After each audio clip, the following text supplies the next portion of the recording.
नमस्कार दोस्तों, बहुत ही बवाल और धमाल मचाने वाला मूवी टेलर आया है जो कि एकदम आंख से आंसू निकल गया है। देखिएगा, बवाल धमाल मूवी टेलर है जो कि मूवी के नाम है मेरी बेटी मेरा अभिमान, जो कि एकदम बवाल धमाल मूवी होने वाला है। और ये मूवी 15 अगस्त के शुभ अवसर पर आने वाला है, जो कि एकदम बवाल धमाल मचाते हुए ये मूवी आएगा, क्योंकि इतना बवाल मचाने वाला इसमें रोल दिया गया है, जो कि अगर आप देखिएगा तो कुछ थोड़ा बहुत दिमाग खुल जाएगा।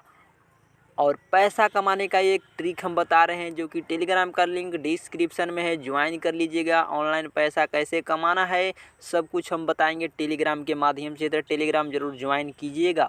और ये मूवी का ट्रेलर इतना बेजोड़ और ज़बरदस्त है कि देखिएगा, बवाल धमाल मूवी ट्रेलर है। तो भैया, सुबह 8 बजे मूवी ट्रेलर आ गया है, जा कर के देखिए। B4U भोजपुरी के यूट्यूब चैनल से ये मूवी ट्रेलर आया है और ब्लास्ट मचा के रख दिया है।